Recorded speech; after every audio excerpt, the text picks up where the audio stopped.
everybody. I'm not really part We're of this. ready. I'm in honors. APUSH extra credit. We just came from debate. We're ready. Oh yeah.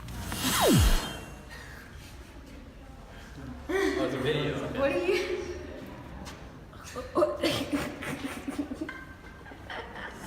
Hoboken was a big German town. There was a lot of bars there, a lot of beer joints.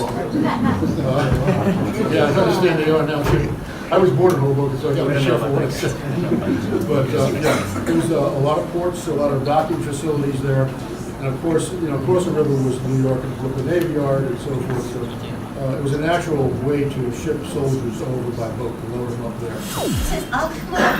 This is Alda Bastiero, who was born and raised in Englewood, and her father was a soldier in World War I. And she has buckles. She has the uniform. Wonderful. Is there anything you want to tell him about remembering about your dad and the war? You have to talk up to everybody. I'd just like to say that I remember him talking about getting on boats in Hoboken, and from Hoboken they went to the countries,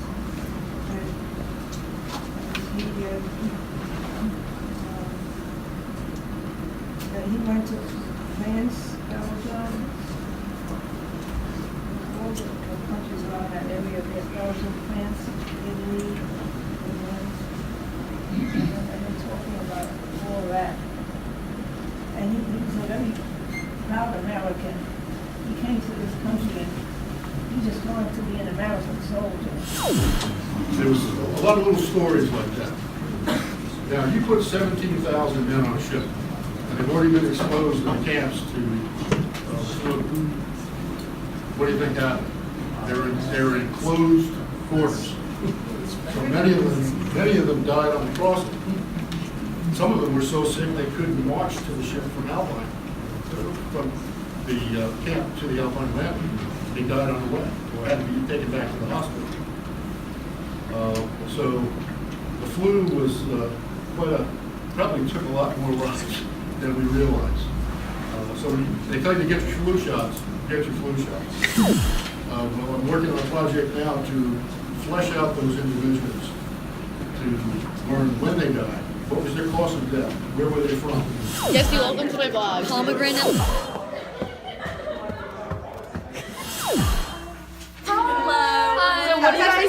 What do you guys think about the extra credit today? It was really interesting. I learned a lot. I learned new information about World War I. Yeah. And the dude was really nice. Yeah. Really nice. His jokes were bomb.com. Yeah. His jokes were Catherine approved. It was also really sad though. Like the unknown soldier part was like that must be hero. That was just really impressive. Very true. What do you guys think? I loved it. Rosie approved too. Amazing. Emily approved too. Ashley approved too. Take dose. 2. So we're here again for another extra credit, and I'm actually getting really pumped. Last time was really fun. It's Maya's birthday. I'm a whole year older this time. It's Maya's birthday. She's 17. It's Yining. Yining, can you be a part of my vlog? Do I have your consent? Oh yes. Okay. We have Yining here joining us today. Are you excited for that? How pumped are you for this extra credit? I'm so excited. Yeah, She's we so need extra excited. credit after that rigged game of hot seat. Not quite a ways. Oh, hold on, here's the date. Don't do it now, please. August the 23rd, 2009. Eddie Grant was a graduate of Harvard. He played for the New York Giants. He played very well. He was the only Major League Baseball player killed in the line of duty in the Great War, World War I. And maybe you have heard of a battalion called the Lost Battalion. The Lost Battalion was an Army group that actually the commanding officer, in my view, should have been court-martialed.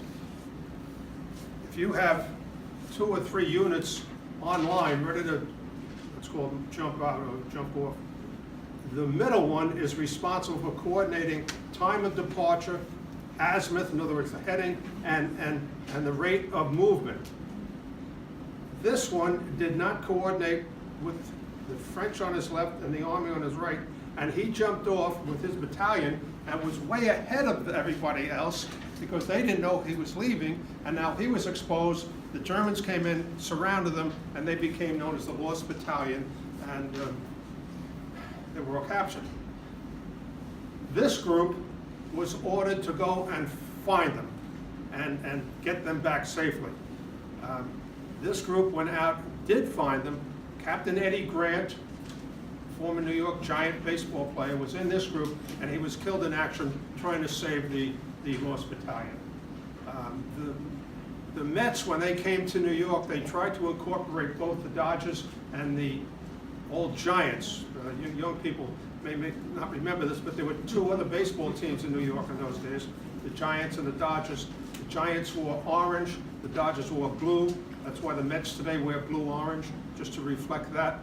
And I remember as a boy, there was a monument in the old Polo Grounds where the Giants played, honoring Eddie Grant, and I had mentioned it to one of the sports writers in the New York Post, who wrote a story about how the Mets were trying to incorporate Giants and Dodgers, and I said, why don't they recognize Eddie Grant? And I got a call, and he wrote this story. That was in the sports section of the New York Post, talking about Eddie Grant in World War I, mentioned my name even. And I got a call a couple of nights later at home, and a guy said, Dr. Kane? And yeah. He says, this is Norm, somebody from the New York Mets. So I thought it was just a joke. I thought it was a gag, because I swim in the mornings with a couple of guys who they do jokings. And I jokingly said to him, I can still go to my left, but I can't hit so good.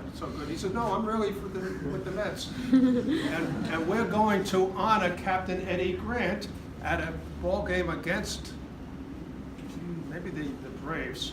And we would like to have you and Mrs. Kane as our guests of honor the night we did that. So very nicely, they invited us and we went. And it was a very special night. They had that big Jumbotron, and they told the story.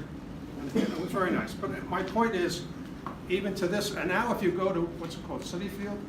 Where the Mets play?